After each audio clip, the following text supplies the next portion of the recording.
अस्सलाम वालेकुम स्टूडेंट्स, कैसे हैं आप? ठीक हैं, खैरियत से हैं? जी स्टूडेंट्स, आज हम 10th क्लास का चैप्टर नंबर 10 केमिस्ट्री का 10th क्लास चैप्टर नंबर 10 आज हम स्टार्ट करते हैं। टॉपिक नंबर 3 है Arrhenius concept of acid and base.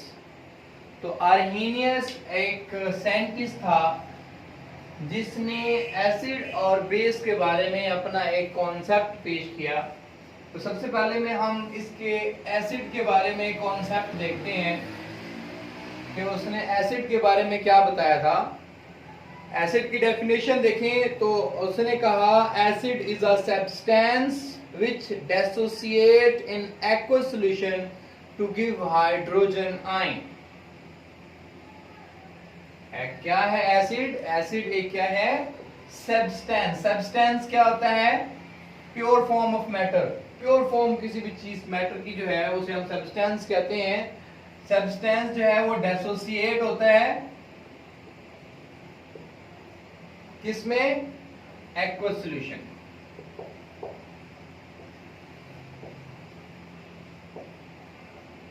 अब मैंने ये जो लिखा है substance dissociate in aqueous solution to give hydrogen ion, तो इसमें दो बातें हमारे सामने आई, आपने नोट की होंगी। एक आया है डिसोसिएशन और एक आया है एक्वस सॉल्यूशन।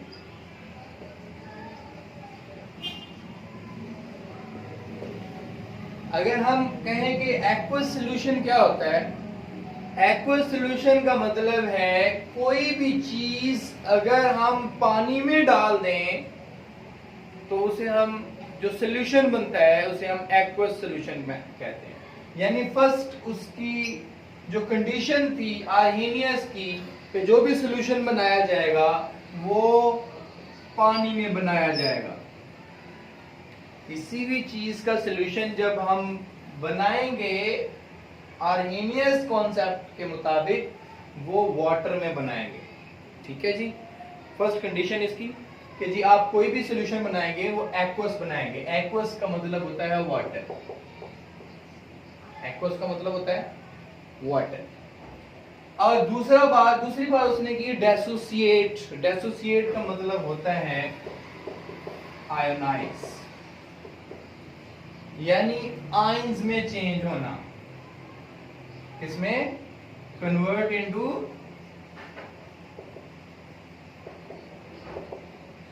आयंस। ये दो कंडीशंस हैं कि एक तो सॉल्यूशन आपका एक्वस होगा, पानी में डालेंगे, जब आप पानी में डालेंगे तो वो आयंस में चेंज होगा। दूसरी बात, तीसरी कंडीशन उसने जो बताई, जब डिसोसिएशन होगी आयंस में चेंज होगा, वो देगा हाइड्रोजन आयन,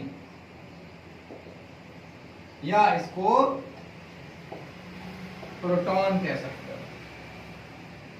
ये एसिड होगा कि आप कोई भी सब्सटेंस पानी में डाल देते हैं, जब पानी में डालते हैं तो वो चीज एक पहली कंडीशन होगी। तो वो सॉल्यूशन जो बनेगा, जब सॉल्यूशन में वो हम डाल देंगे सॉल्यूशन बनेगा, तो जो भी सब्सटेंस हम डालेंगे वो आयोनाइज होगा, यानी अपने आयंस में चेंज होगा। अपने आयंस में चेंज हो गया तो अगर वो हाइड्रोजन आयन दे रहा है तो वो एसिड है। हम एग्जांपल देखते हैं। हाँ जी, एग्जांपल दो चार हम देखते हैं, उससे आपको पता चल जाएगा। लेट्स सपोज हमारे पास HCl है। HCl को हमने डाल दिया किसके अंदर? पानी के अंदर। ये आपका बन गया, जब पानी के अंदर डाला तो ये बन गया आपके पास एक्वस सॉल्यूशन।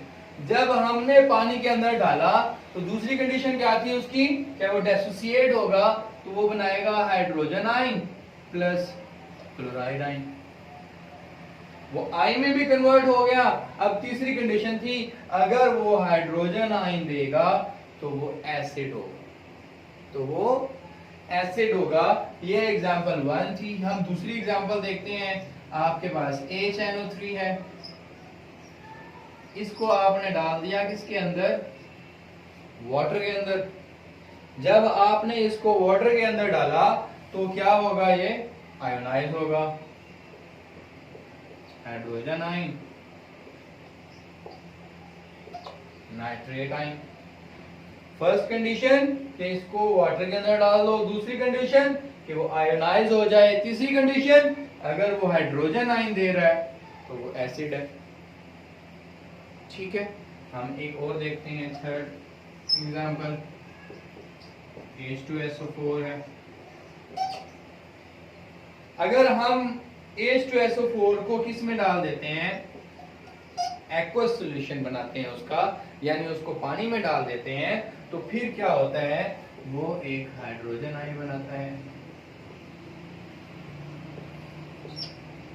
और हाइड्रोजन सल्फेट आयन बनता है। ठीक है जी, ये आपके पास आयन बना है, तो इसमें हाइड्रोजन आयन है तो ये एसिड है।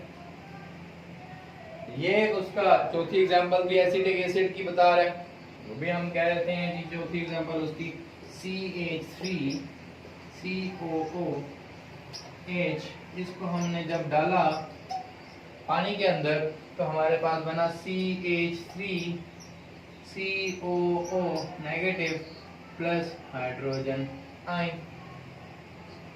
जो हाइड्रोजन आयन बना वो हमारे पास सब्सटेंस क्या है, एसिड है। जो हाइड्रोजन आयन दे रहा है पानी के अंदर तो वो हमारे पास एसिड है।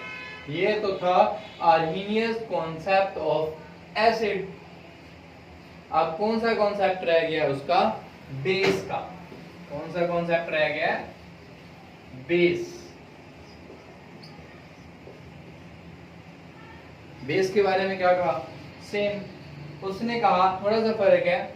जब हाइड्रोजन आयन की बात की है तो बेस में वही जगह पे आप हाइड्रोक्सिल आयन देते हैं कि आपने कोई भी सब्सटेंस जब एक्वस सॉल्यूशन वाटर में डाला तो उस टाइम वो चीज डिसोसिएट होगी, यानी substance dissociate in aqueous solution and give hydroxyl ion। Same वही चीज है कि आपने सब्सटेंस पानी के अंदर डाला, वो सब्सटेंस डिसोसिएट होगा। डिसोसिएट आपको बताया है कि वो आयोनाइज होगा। आयोनाइज होने के बाद अगर वो हाइड्रोक्सिल आयन देगा, अगर उसमें हाइड्रोक्सिल आयन बनेंगे तो वो सब्सटेंस बेस होगा। हम इसमें एग्जांपल देख लेते हैं। हमारे पास NaOH है, इसको हमने किसके अंदर डाला, एक्वस सॉल्यूशन में। ठीक है जी, एक्वस सॉल्यूशन में डालने के बाद हमारे पास बने सोडियम आयन और हाइड्रोक्सिल आयन। क्या बने, sodium ion and hydroxyl ion. अब हमारे पास पहली कंडीशन कि एक्वस सॉल्यूशन पानी में होना चाहिए, नंबर 2 के वो डिसोसिएट होना चाहिए, नंबर 3 के उसका हाइड्रोक्सिल आयन बनेगा तो वो क्या होगा, बेस होगा। हाइड्रोक्सिल आयन बनेगा तो बेस होगा। नंबर नेक्स्ट हम देखते हैं कैल्शियम ऑक्साइड। किसमें डाला, पानी में डाला। पानी में जब डाला तो ये क्या, किसमें अपना आयोनाइज होगा। क्या होगा, आयोनाइज होगा। तो अगर वो आयोनाइज हो रहा है तो हमारे पास अगर हाइड्रोक्सिल आयन बन रहा है तो वो आपके पास बेस है। वो आपके पास क्या है, बेस है। हम एक और एग्जांपल देखते हैं कि अगर हमारे पास मैग्नीशियम है,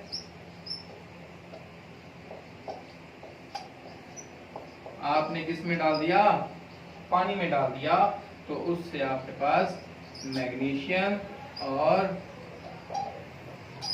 हाइड्रोक्सिल आयन बने। तो जब आपके पास ये हाइड्रोक्सिल आयन बने तो हमारे पास हाइड्रोक्सिल आयन जो बना रहा होता है वो हमारे पास क्या होता है, बेस होता है। क्या होता है, बेस होता है। तो हमारे पास एसिड और बेस के कॉन्सेप्ट से एक बात वाज़ेह हुई कि अगर वो कोई भी सब्सटेंस है पानी के अंदर हाइड्रोजन आयन देगा तो वो एसिड होगा, अगर वो हाइड्रोक्सिल आयन देगा तो वो बेस होगा। ठीक है बच्चों? ओके, यहां तक आपका आर्हीनियस कॉन्सेप्ट पूरा हुआ। लेकिन एक चीज इसमें प्रॉब्लम है, इसकी लिमिटेशंस क्या थी। हम इसकी लिमिटेशंस, दो लिमिटेशंस हैं, हम वो देखना चाहते हैं कि इसकी लिमिटेशंस क्या है। अब फर्स्ट लिमिटेशन देखते हैं हम। मैंने आपको पहली बात की कि उसकी फर्स्ट कंडीशन क्या थी, आपको याद होगी। फर्स्ट कंडीशन उसकी थी कि एक्वस सॉल्यूशन होना चाहिए। क्या होना चाहिए? एक्वस सॉल्यूशन होना चाहिए। यानी अगर कोई सॉल्यूशन पानी के बगैर होगा तो वो आर्हीनियस कॉन्सेप्ट में नहीं आएगा। तो first condition is aqueous solution.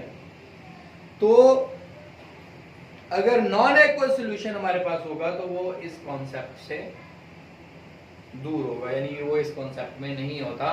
First limitation हुई थी कि वो जो आर्हीनियस था उसने, पहली बात उसकी लिमिटेशन क्या है कि वो नॉन एक्वस सॉल्यूशन को एक्सप्लेन नहीं कर रहा, वो सिर्फ एक्वस सॉल्यूशन में एसिड और बेस को एक्सप्लेन करता है, नॉन एक्वस सॉल्यूशन में नहीं करता। First limitation.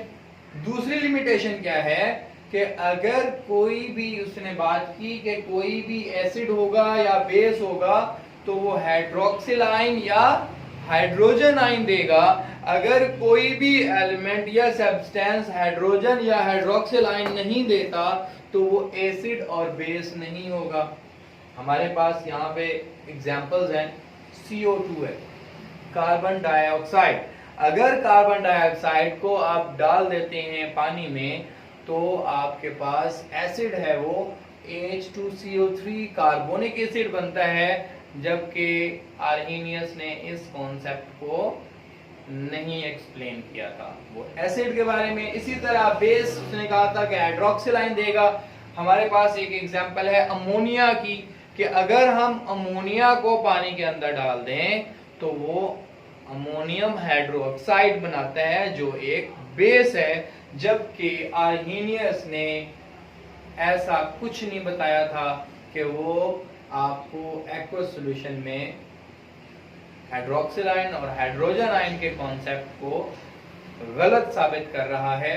कौन? CO2 और NH3। CO2 एक एसिड है जबकि NH3 एक बेस है, जो आर्हीनियस ने एक्सप्लेन नहीं किया था। तो हम आगे लोरी और ब्रॉन्स्टेड के कॉन्सेप्ट को बढ़ेंगे अबाउट एसिड एंड बेस। तब तक के लिए आप इजाजत दें, अगले लेक्चर में मुलाकात होती है।